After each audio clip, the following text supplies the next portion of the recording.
all, I'd like to thank Giovanna for inviting me over, and I must say that it's really a privilege to be here addressing you all, so thank you very much. As we know, gender in aviation is a hot topic, and we're always striving to get along and to bring about gender equality in aviation. I myself have done my utmost to work upon this. I need to tell you that I'm the first female in Parliament to represent District Number 4. So it's the first time that there's a female in Parliament representing the 4th District, elected through votes and not through the gender mechanism. And I'll hope it will remain that way. Today, I'm happy to be in front of you because I know that you are working towards creating resilience in the skies. And resilience in the skies means that you are all working towards, having better prepared females to be able to do their jobs up there. The history of aviation is adorned with these women. Okay, women who defied the norms and soared to new heights, from Amelia Earhart flights to Bessie Coleman's, and sometimes we do well to remind ourselves about these women who were the pioneers to lay the foundation for the generations of the future.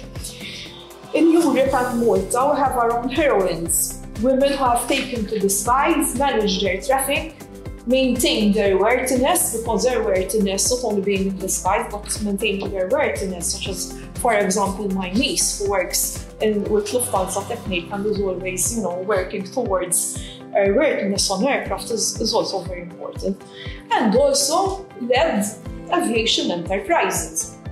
Contributions like these have been instrumental in shaping a more inclusive and also dynamic, inclusive aviation sector. However, challenges persist, okay? And as of 2020, EASA says that only 27.1% are ATCOs who are female.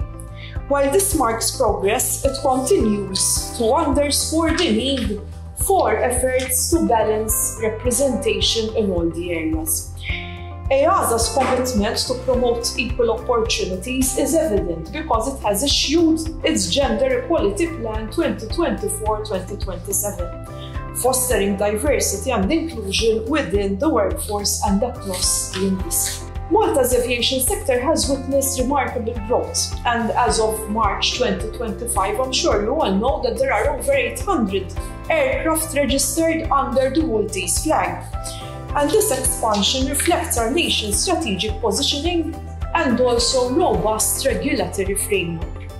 However, with this growth comes a lot of responsibility. We must ensure that this expansion translates into opportunities not for some, but for all, right? Especially those women aspiring to enter or to advance in the aviation industry. In Malta, initiatives are underway to bridge the gender gap. We must continue to encourage women, as women in aviation are doing, to take up science-related subjects and avoid the stereotype that men are better suited for these subjects. I remember my aunt saying when I was younger, she used to tell me, girls are good in languages and boys are good in maths. And I always resisted that, and I took chemistry, biology and physics, later on taking psychology.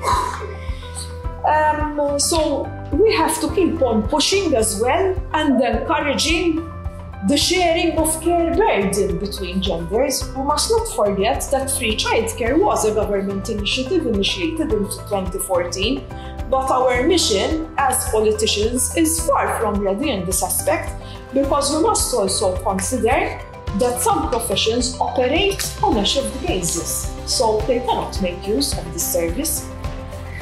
With regards to scholarships, the government, in collaboration with industry stakeholders, is offering scholarships to encourage participation in certain areas. However, undoubtedly, we can do much more.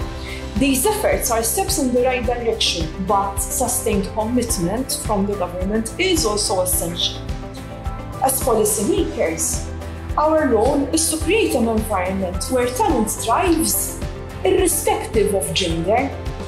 This involves, for example, policy implementation, enforcing regulations that promote equal opportunities in recruitment, training and advancement. And one thing which comes to mind, for example, is when we sit down for an interview, to carry out an interview, is the stereotyping that comes to mind and the bias. They will tend to recruit people, for example, most of the time who are similar to us.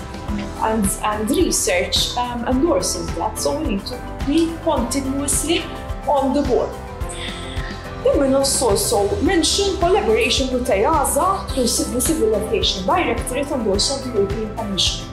We need to align national policies with EASA's gender equality plan in order to ensure cohesive and also effective strategies. We must also work on awareness campaigns, launching, as I said, initiatives to challenge stereotypes and encourage young women to pursue careers not only in aviation, but also others which are usually high-paying and more associated to males. Initiatives like the one we have today are in fact an excellent example, so well done, Ruth, well done, Ivan. Reflecting on my own journey and work in the field, I must say that I am married to the ex-Chief Executive Officer of the Malta Air Traffic Services, who is now an executive in Dronamics. Most people think that I work in the area because my husband is heavily involved. They cannot be more wrong than that. First of all, I won't open this up in my speech. I am 7 years old. This cannot be further from the truth. I have been interested in the area ever since I read for my Master's in Organizational Psychology in 2001, where my dissertation had focused on organizational socialization and personal change in Maltese flight attendants. I have also been assessing pilots and air traffic controllers for the past 8 years for their Class 1 certification. I have also published in the area creating new norms for the NEO-PIR personality inventory, and I am a full member of the European Association of Aviation Psychologists. As a full-time resident academic at the University of Malta, since in Malta, please note, Parliament is on a part-time basis, I have also written and introduced a sub-unit entitled Aviation Psychology, to encourage students to prepare themselves for the field, which is indeed becoming more popular and successful on our islands. However, the stereotype remains. In aviation, I am Dr. Inge Kenneth Kirkhope's wife. The truth is that we are both very interested in the area and in very different ways, and this has brought us closer together. To all of you women in aviation here tonight, let's not forget our achievements are not just personal milestones, but also beacons for lighting the path for others. Let us continue to work together, ensuring that the skies are open and accessible to all, regardless of gender. So what we're looking at is capability. Having people who are prepared is irrelevant unless you have a medical condition which impedes you from doing your job properly. Otherwise, the sky's the limit. We need to foster an inclusive aviation industry. We'll not only uphold the values of equality, but also harness the full spectrum of talent and innovation. Thank you very much for having me today, and I hope you enjoy the rest of the